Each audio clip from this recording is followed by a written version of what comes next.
এই গাছের বীজ যদি আপনি পানের সাথে খান, আপনার গিটার লোহার দণ্ডের মতো শক্ত হবে, এটা গ্যারান্টি। এই গিটার যদি মাটিতে আছড়ান পাইরান, তাও গিটার ভাঙবে না, এত শক্তিশালী হবে। এই গাছের বীজ অবশ্যই অবশ্যই খাবেন। আসসালামু আলাইকুম। ওয়ালাইকুম আসসালাম রহমতুল্লাহি ওয়া বারাকাতুহু। আলহামদুলিল্লাহ, হুজুর ভালো আছেন? আলহামদুলিল্লাহ, আল্লাহ পাকের ইচ্ছায় মহান আল্লাহ রাব্বুল ইজ্জত উনি আমাকে অনেক সুখে রাখছে। আপনারা কেমন আছেন? আলহামদুলিল্লাহ, মালিকের দোয়ায় অনেক অনেক ভালো আছে, আপনাদের সকলের দোয়ায়। মাশাল্লাহ। হুজুর, আমার কথা ছিল একটু, সেটা হলো গিটার।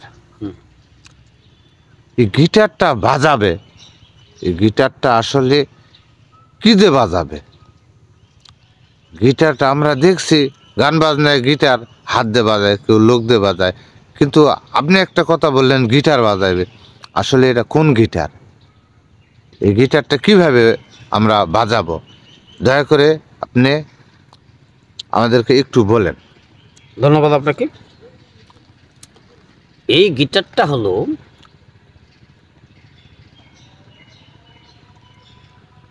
আপনার স্ত্রীর গিটার। যারা হস্তমৈথুন করে নিজের সর্বনাশ নিজেই করেছেন, রগগুলি ঢিলা করে ফেলছেন, যারা বিভিন্ন প্রকার অখাদ্য কুখাদ্য খেয়ে যাদের পাওয়ার নষ্ট করে ফেলছেন, তারা গিটার বাজাতে গেলেই তার ছিঁড়ে যায়।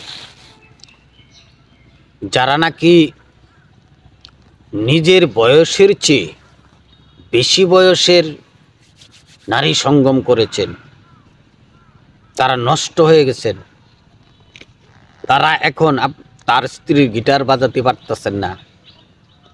স্ত্রী বিরক্ত হয়ে যাচ্ছে, রাগান্বিত হয়ে যাচ্ছে, সকালবেলা ঝগড়া করতেছে। যারা 2-3টা সন্তানের পিতা হয়েছেন, এখন দুর্বল হয়ে গেছে, তারা আর ঠিকমতো তার স্ত্রীর গিটারটা বাজাতে পারতেছেন না।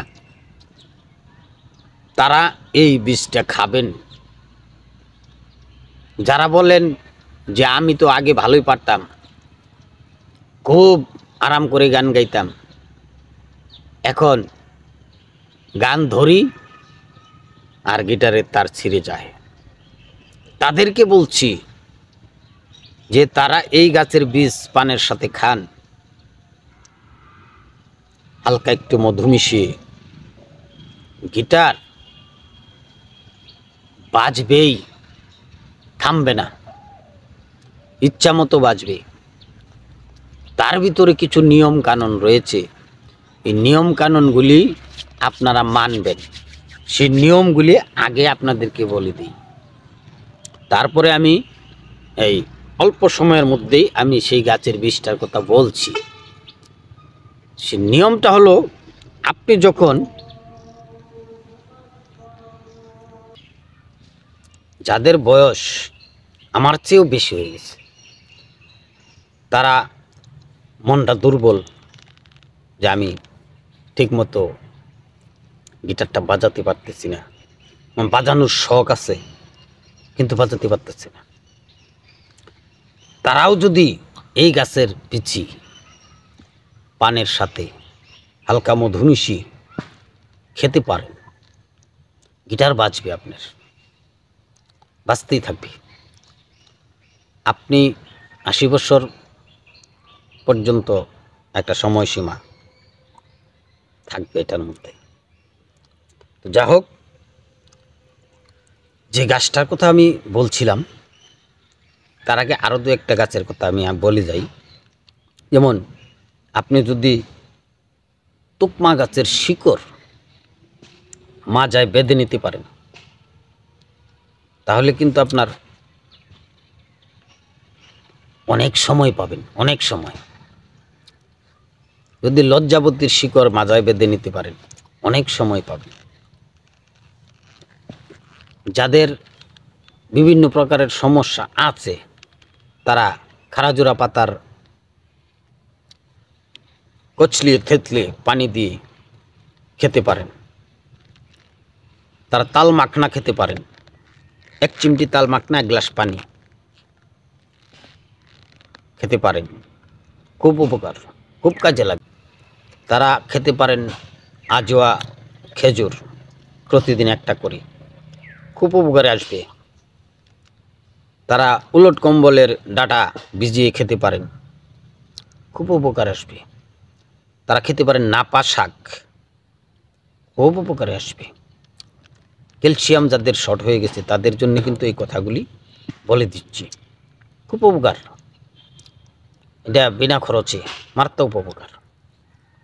তো যে গাছটার কথা আমি বলছিলাম সেটা হচ্ছে তুলসী গাছ, বন তুলসী।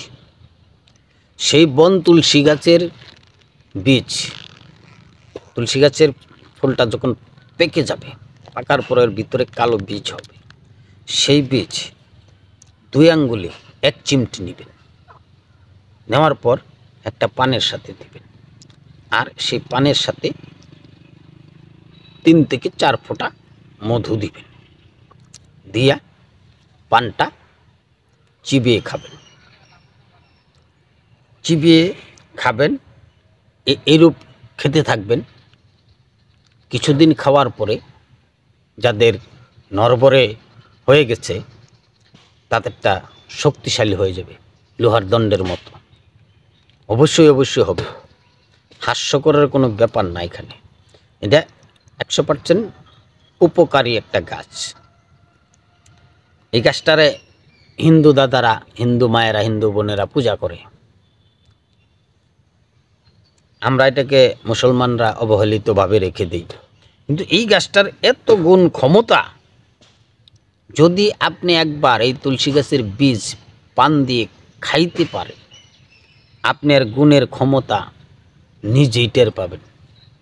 এর কি পাওয়ার সেটা আপনি নিজেই টের পাবেন। আপনাদের কোনো প্রকারের টেনশন নাই। এখানে কিছু লোক আছেন যারা ডায়াবেটিক্স রয়েছে, যাদের, তারাও এটা খেতে পারেন।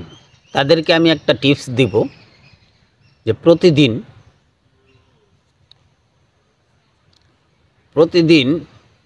একটা কাজ আছে, সেই কাজটা আপনারা করবেন। যদি ডায়াবেটিক্স রোগী কেউ থাকেন তারা কমেন্ট করে বলবেন যে এই ডায়াবেটিক্স রোগের কী কাজটা আছে, যে কাজটা করলে ডায়াবেটিক্স থাকবে না। এটা আমি পরবর্তীতে ভিডিওতে আপনাদেরকে